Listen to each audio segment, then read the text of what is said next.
Okay, since I'm going to need to cut into this exterior wall, what I've done is I've built a temporary wall to support the structure while I'm doing that. And this temporary wall is just made of some 2x4s that extend from the floor here all the way up to the floor joists in the bathroom upstairs. So as you see right there, I've got a 2x4 that spans the bottom of these floor joists here. And the one thing you want to make sure you do, from what I've read, is that you don't install the temporary wall more than 3 feet away from whatever structure you're working on. Okay, so I'm ready to make my cuts in these two wall studs. So there's this one here and this one here. So what I've done is sketched on the wall just to kind of remind myself why I'm cutting at 23.5 inches. So as you see, the 7¼ inch measurement is for the header. So I need to come down 7¼ inches. The 14¾ inch measurement, the window itself is 14 inches tall. And then per the manufacturer's instructions, I need to leave at least 1/4 inch of space all the way around the window and not more than 1/2 inch. So I've decided to split the difference and go with 3/8 inch of spacing all the way around. So 3/8 top, 3/8 bottom equals 3/4 inch. And then the 1.5 inch you see there is for the window sill. So that's why I need to come down 23.5 inches. And what I've done is drawn a straight line across that stud using a level. And then I've transferred that mark over to the second stud here. Taken a straight edge and placed it across the two wall studs that I'm going to cut here. And just want to make sure that those two cuts are level. And I've also taken the level and checked the top plate to make sure that's level, and that looks good. So I'm going to go ahead and start making my cut here using the circular saw.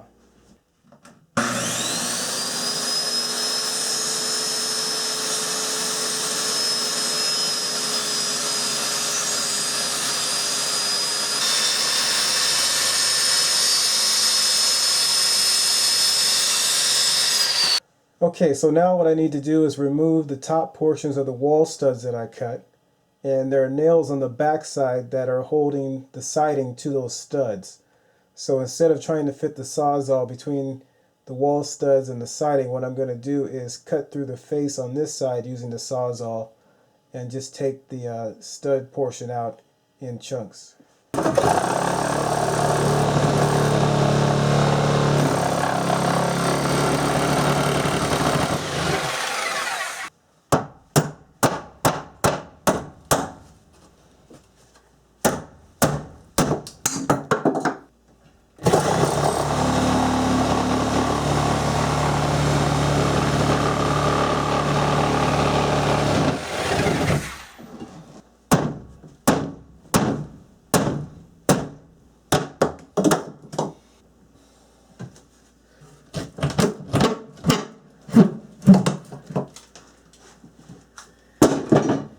Okay, so the two 2x4 portions have been removed from this wall here.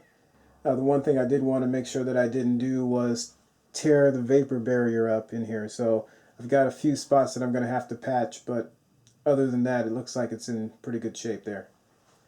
I do have to also remove the nails in the top plate there. I've got to cut those off because that's where the studs were attached. So I'll do that next, and then I'll start finishing up the framing in here. Okay, so I got the bathroom cleaned up a little bit. I had sawdust everywhere. So the next thing I'm going to do in here is go ahead and put in the first king stud. And so what I did was I centered the header on this back wall here. And by doing that, I'll obviously center the window. And what I've done here is I've taken a plumb bob and hung it from a spot right there where the first king stud's going to go. So that goes all the way down to the bottom plate down here. So I'm going to go ahead and put that first king stud in next. Okay, so I'm ready to put this first king stud in. I've got it all cut to length there. And I put a spacer block in right down there just so I can keep this in line with where my mark is down there on the sole plate. And what I'm going to be using is 2.5 inch 8-penny nails. I'm going to put 2 in on this side and then 1 on the other side. I'm going to toenail those in. The other option is you can use 16 penny nails where you put one on each side there. And what I've done also is I've drilled some holes so my toenail doesn't split the wood. It's not really necessary. I just used a 5/64 bit to do that. So I'm going to go ahead and put these nails in now.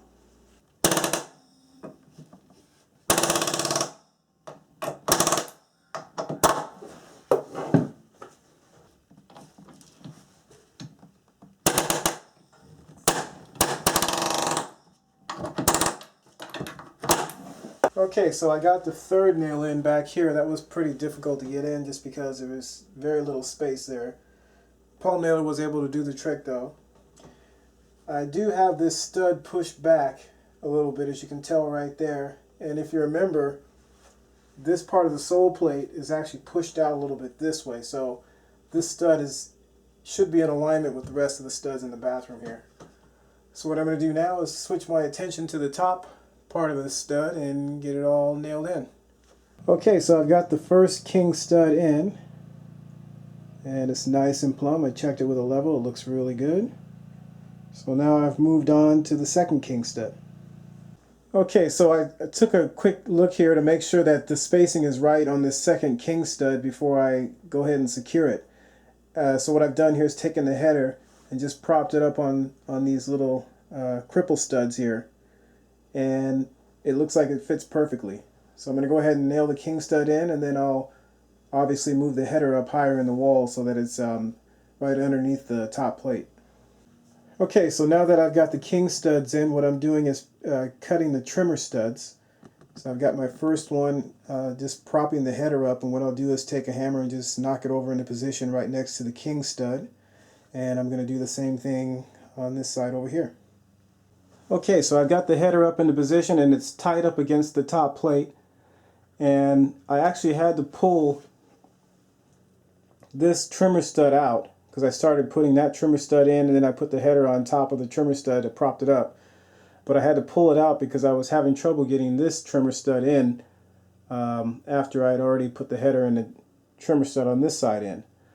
So I reversed everything and put this trimmer stud in first, leaning it that way, put the header on top of it, took the hammer and knocked the trimmer stud up against the king stud, and then I was able, because there's enough space over here, to get this second stud into place underneath the header and just knock that into position. So that looks pretty good, and what I'm going to do now is, because I can't face nail through the through the king stud into the header, so I can't nail going here because there's not enough space. I might be able to get the palm nailer in on this side, but on that side for sure I can't get it in. So what I'm going to do instead is just go ahead and screw, just kind of toe screw through the header into the king stud using 3-inch screws. So we'll see how that goes. I actually talked to the city about that just to confirm, and the building inspector was okay with doing that.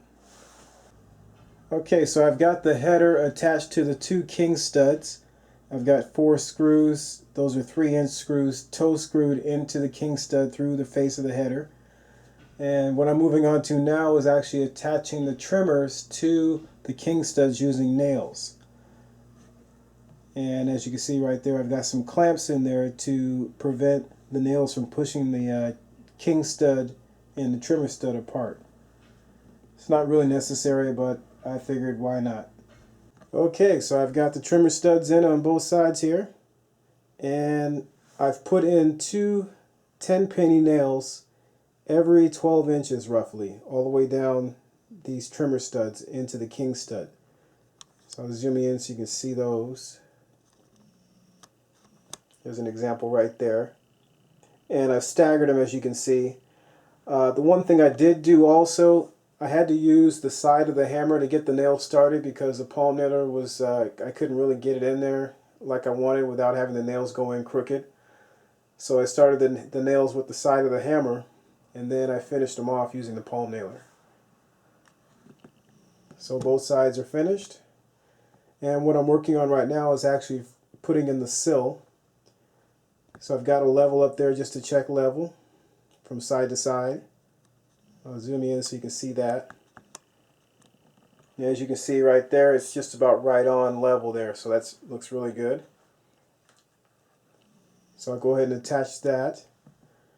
I do have a slight slope on the sill towards the inside here so that water doesn't pool on the sill from running water from the shower. And additionally, when I put the tile in, I'll probably slope it even more using some thin set. So otherwise, everything looks pretty good in here, and I'm going to go ahead and put the sill in, and that'll be it. Okay, so the sill is in place now. So how I attached it, I just put two 10-penny nails up here and two 10-penny nails here. And then I screwed a 3-inch screw through here, and then also through here and underneath here. So that's all nice and secure. And what I'm going to do now is just check for square all the way around this frame here. So that looks good on that side. That side looks good.